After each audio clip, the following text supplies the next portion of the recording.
You're supposed to dumb down if you want to be an actress. We started Fancy Pants about 4.5, 5 years ago. What I was selling as a Bollywood girl was tits and ass, dumb blonde. So the other day there was a lady who was so uncomfortable wearing something that was looking stunning on her. Oh, this celebrity couple, oh, they have it really together. No, they don't. No. Hi, I'm Malini, and welcome to another episode of The Girl Tribe.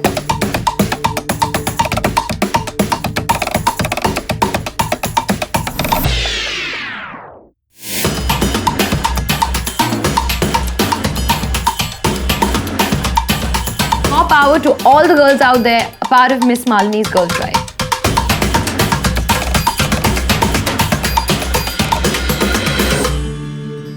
Hey everyone, so I'm very stressed about how to do the Sameera Reddy intro because she specifically said not to introduce her the way normally people do. The beautiful, the wonderful, the gorgeous. That's what everyone does. Yeah. Right? So I'm going to start by telling you something you don't know. She knits amazingly, apparently. What happened? One day you're just like, I'm just going to try knitting. And then you turned out to be amazing at it. Actually, no, it's like, it was in school, we had a choice of, things to do. And then knitting was the way of getting out of like worse things to do. Like what? Like they had running and stuff. And I was a really fat kid, okay? So I did not. It's like, who's going to run? I shall knit. Run. I shall knit. And it's actually a big it's majorly de-stressing. Yeah? It's superb. So that's something I still do. I just can't picture you like in my my vanity van, wearing this sexy Bollywood, dress. Yeah. So I'm really happy that you're here, and it's very difficult actually to get people in this industry to come and have conversations. So let's talk about this. And I remember you putting a story up about even when you were growing up in school, somebody played a prank on you. I was one chubby teenager with chashma, and I used to stammer like hell.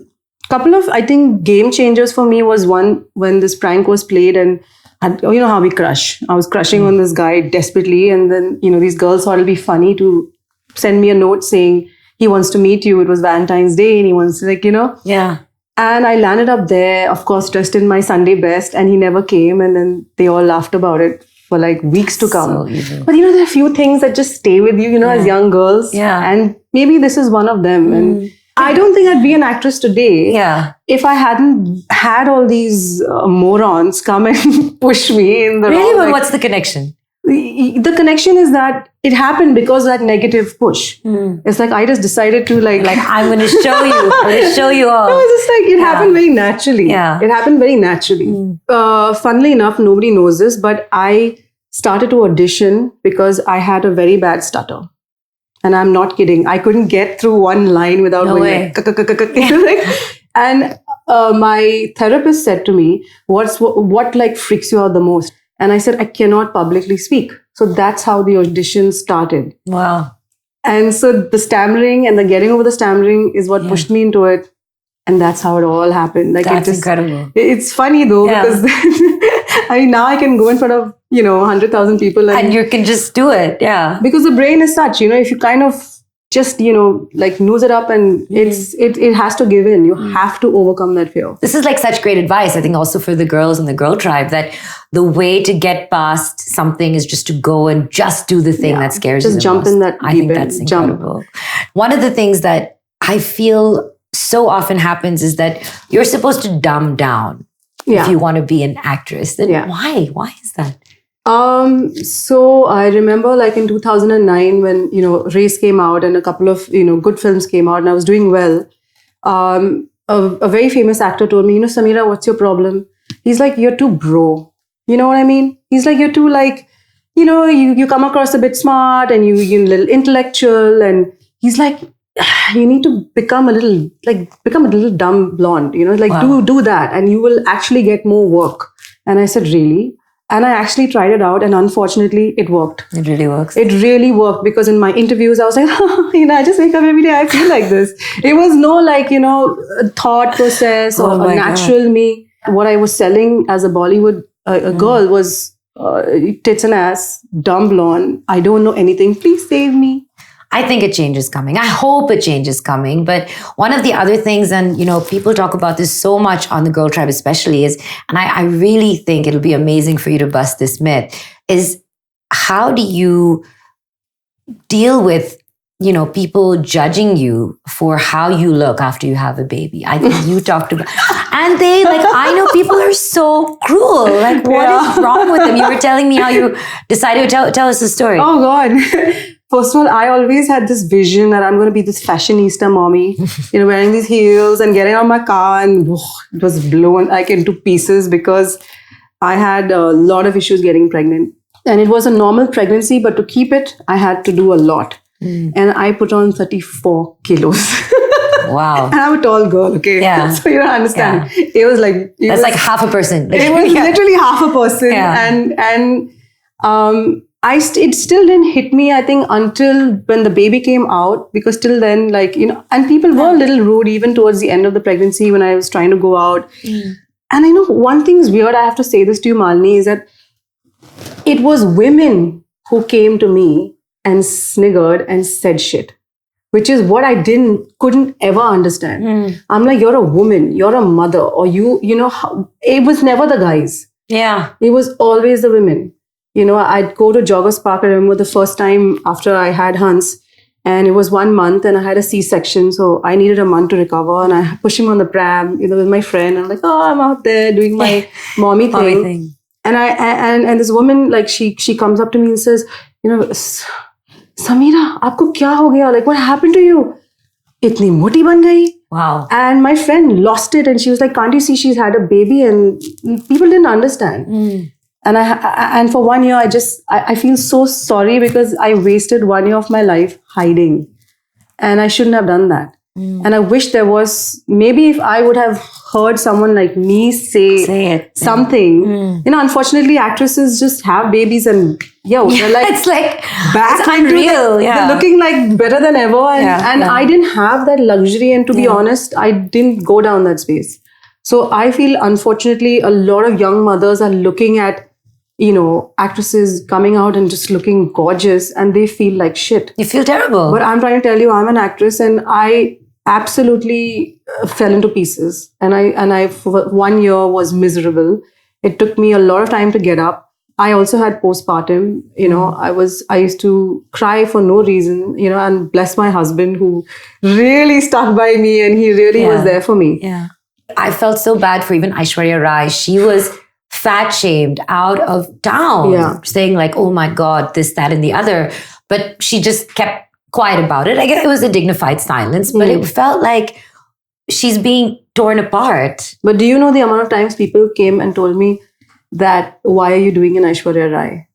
Wow. And I got that many times, and it used to piss me off because I'm like, how dare you take her name and, use it as like a term. Yeah. As like a slur. Yeah. Honestly, there are different kinds of shaming, right? So you have fat shaming, you have height shaming, whatever it is. And I struggle with this myself because I work in social media. I have to put up pictures all the time. And I find myself using filters. I find myself doing crops. Yeah. And I think I struggle with it because you're afraid you're going to get that mean comment because now it's a two-way conversation. Yeah. But that's what everybody's doing. So you feel compelled because everybody's portraying this perfect picture. It is not perfect. I guarantee you everybody has cellulite. Even the skinniest people are so insecure. They're like, I love this. Everyone's like top angle and top angle. So they look skinnier and contour. I actually got mortified when I got onto Instagram like a couple of months back, and I was shocked. Because everyone looked amazing all the time. And I was like, what? And like, I would like there to be a balance. I'm not saying that don't use the filters, but don't make it look so, it's not aspirational anymore. It's fake. And I'm sure like, I don't know if you get this, but every time I go to, a skin specialist, she's like, you're now entering the end of your 30s. Do you want to do a little Botox right here? And I'm like, no. I don't. I'm scared to go to the dentist. Yeah. We're not putting needles near my face. And that's the thing. And she's like, but everybody's doing it, Sameera. Just one little touch and you'll just look a couple of years, fresher and younger. And I'm like, listen, I will try my best and age gracefully. And I'm not against people who do Botox or do anything because I'm like, whatever makes you happy. But truthfully, I'm trying to say that everyone portraying this thing that, when And I know how, that feeling of feeling bad and that feeling of feeling small. It's such a sick feeling. Yeah. And everybody is getting it, and mostly women. They sit on their phones, after a hard day, and then they're seeing someone like looking fabulous, and they're like, damn, my life sucks, and my husband really talked to me. Oh, this celebrity couple, they have it really together. No, they don't. No. It's all part of a good PR plan that works, but is amplified so that you will buy into it so that they make more money. Okay, so I'm going to ask you to do something for me. I have a Girl Tribe pledge wall, and I would like you to make a pledge for women, for yourself. Okay. And we're going to put it up there so I remember it. Okay, I'm going to write down what I think. Let me just do this here. So, my pledge would be, let's all live a real unfiltered life. Let's try and not fake it, which I think we all do to a certain I'm gonna make a promise to try certain and be. degree.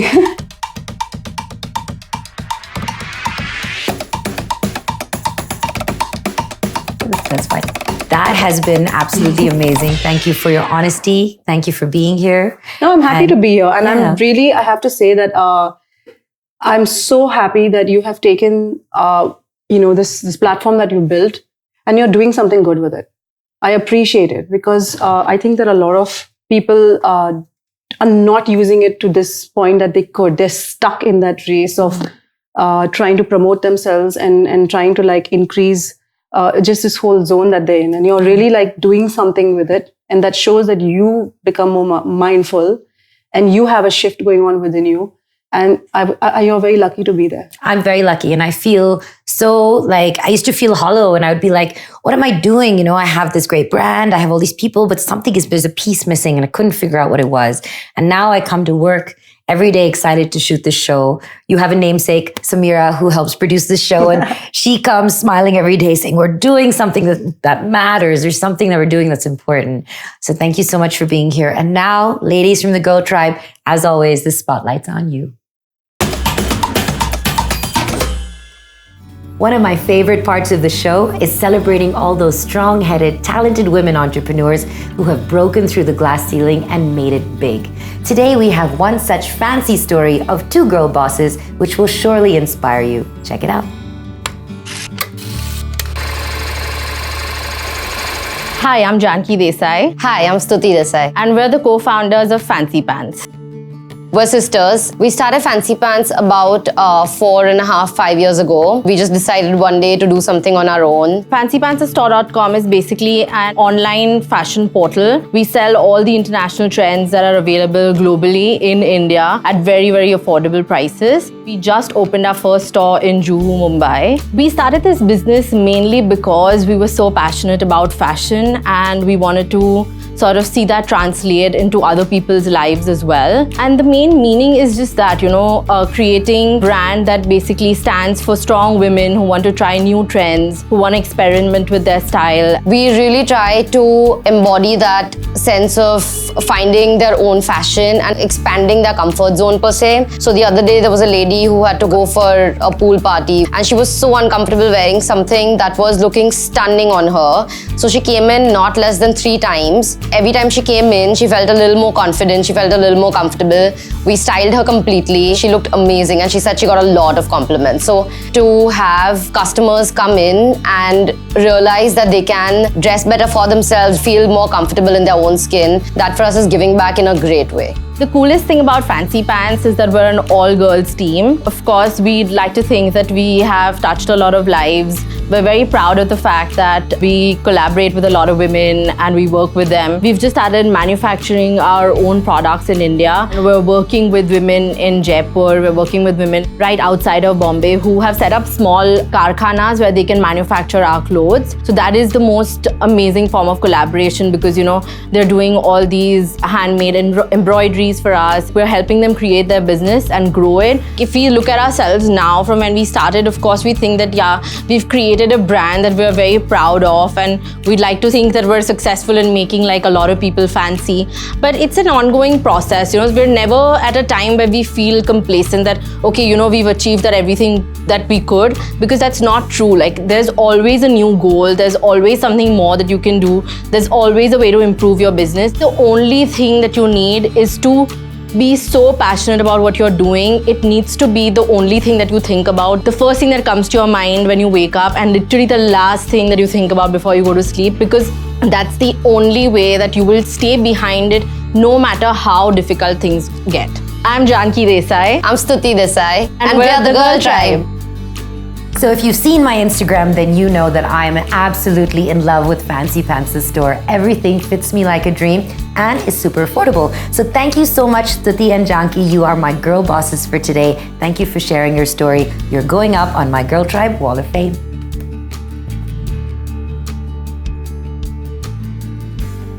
And that's all I have time for on this episode. I hope you enjoyed watching it as much as I enjoyed making it. Now come find me on Facebook, Malini's Girl Tribe, and I want to talk about this obsession with the female body. Skinny, curvy, waif-like, supermodel, real girl. What is it? Who made these rules? Which one should we be following and which one should we throw out the window for good? Tell me what you think so we can all learn from each other and finally do something about it. Start by joining Malini's Girl Tribe on Facebook. Until then, keep those good vibes coming.